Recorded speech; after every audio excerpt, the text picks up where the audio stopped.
ममता बनर्जी जी ये कहती हैं कि अगर एक कम्युनिटी को गुस्सा आ गया तो फिर वो पता नहीं क्या करेंगे। इसका अर्थ हो गया कि पश्चिम बंगाल के अंदर बहुत से ऐसे तत्व आकर स्थापित हो गए हैं जो सिर्फ वहां की संस्कृति, वहां की कानून व्यवस्था ही नहीं, राष्ट्रीय सुरक्षा के लिए बहुत गंभीर और खतरनाक। ये 12 साल जो आपने राज किए, कितने घुसपैठे पकड़े जी आपने, और इतने घुसपैठे आपने पकड़ लिए तो उनका किया क्या? पाकिस्तान का कोई मंत्री कलकत्ता में बम गिराने की बात करता है तो मुंह बंद हो जाता है।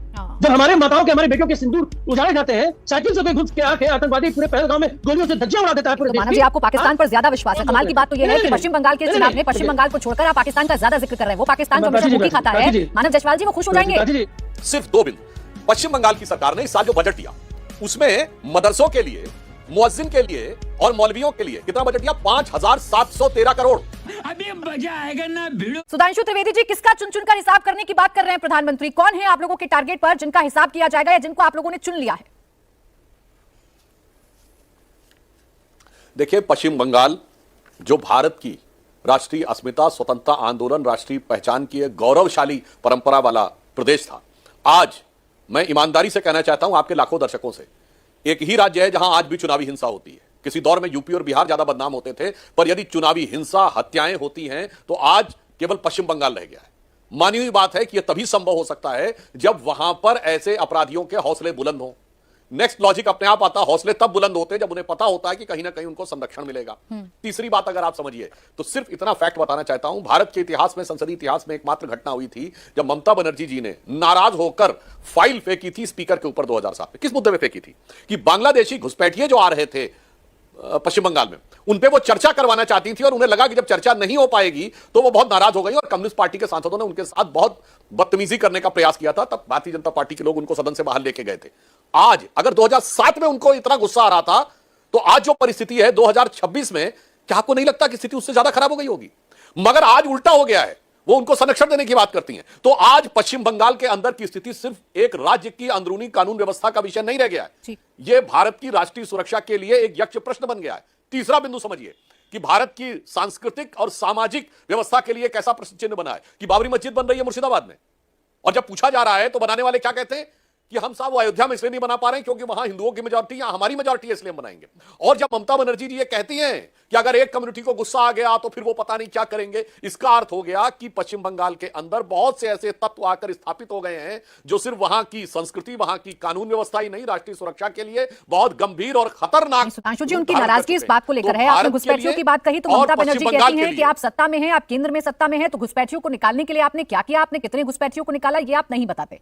और रही बात बाबरी मस्जिद की, तो उसमें भी आरोप आप ही लोगों पर है कि आप लोगों की बी टीम है, हुमायूं कबीर को बीजेपी का संरक्षण प्राप्त है, क्योंकि बाबरी मस्जिद से टीएमसी का कोई लेना देना नहीं, उन्होंने तो हुमायूं कबीर को कब का पार्टी से बाहर कर दिया है। अगर ईमानदारी से वो बाबरी मस्जिद के अगेंस्ट में थी तो वहां लाखों लोग कैसे इकट्ठा हो रहे हैं? काहे नहीं रोक रही हैं? दुर्गा प्रतिमा विसर्जन के लिए तो पुलिस भेज दी जाती है और बाबरी मस्जिद पे कह रही है कि भारत के लिए। और घुसपैठियों की बात बताना चाहता हूं, यही तो समस्या है। जब घुसपैठिए उस जमाने से आए हुए हैं, सब अपने कार्ड बनाकर बैठे हुए हैं। मैं विनम्रता से पूछना चाहता हूं, अगर श्री प्रकाश जायसवाल ने 2006 में कहा था कि 2 से 2.5 करोड़ बांग्लादेशी घुसपैठिए भारत में हैं, जो सीमावर्ती गांव हैं उसमें से उनके लोगों ने कितने केस रिपोर्ट किए हैं? अब अगर एनआरसी होने की बात आती है, जहां दूध का दूध पानी का पानी हो जाएगा, तो वो लोग विरोध में खड़े हो जाते हैं। आज अगर एसआईआर हुआ, उसमें जिन लोगों के वोट कटे उनमें से कोई सामने नहीं आ पा रहा है, तो कोई भी दर्शक तार्किक ढंग से समझ सकता है अगर वोट कटा है और जिसका वोट कटा है, ये कह रहे हैं गलत कटा है, वो व्यक्ति सामने नहीं आ रहा है, इसका अर्थ हो गया कि उसके पास ऑफिशियल कागजात नहीं थे, वो जाकर अंदर छुप गए। जैसे उदाहरण के लिए किसी का सामान खो जाए, गाड़ी खो जाए, अनाउंसमेंट किया जाए कि साहब ये फला का फोन है, कोई आकर ले जाए, अनाउंसमेंट हो, तो जो लेने आएगा उसको सबूत देना पड़ेगा ना कि ये मेरा फोन है। अगर कोई नहीं आ रहा है, इसका मतलब जिस व्यक्ति का नाम उस फोन पे लिखा है उसके पास कागजात नहीं थे, हो सकता वो खुद का चोरी का फोन हो। वो स्थिति। ये बड़ी अच्छी बात कही आप। सुधांशु जी बहुत ही बुद्धिजीवी हैं, बहुत ही ज्ञानी व्यक्ति हैं।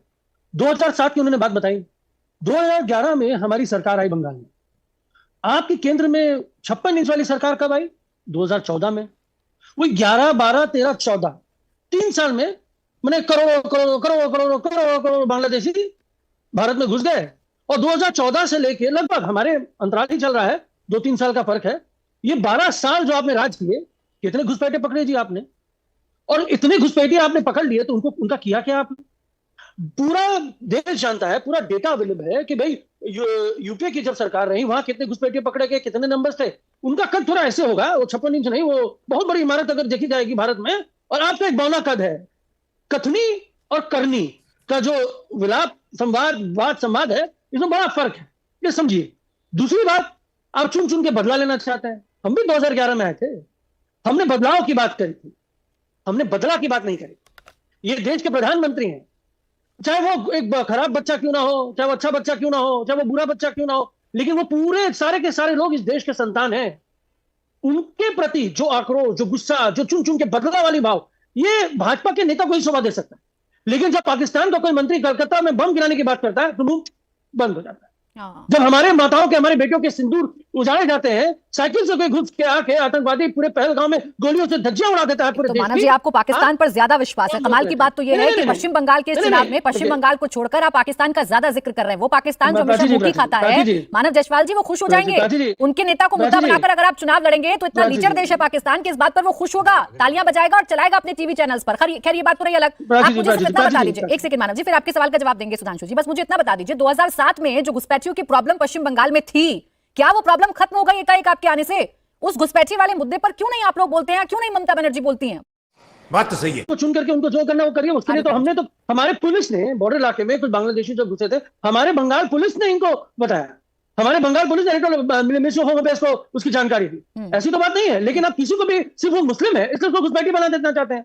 दूसरी बात, जो सुधांशु जी ने बहुत अच्छी बात करी, उन्होंने बाबरी मस्जिद की भी बात कर ली। अरे भाई, आपने रोका क्यों नहीं, आपने टोका क्यों नहीं, आपने बाबरी मस्जिद बनने की बात कैसे करी? आज ही वीडियो वायरल हुआ है और अब आप बोलेंगे 1000 करोड़ रुपए आपने दिया है आपके मैंने सांसद लड़े हुए कार्यकर्ताओं को। मैंने कभी आप ही के ना लड़ा हुआ, आप ही के टिकट में सांसद लड़ा था।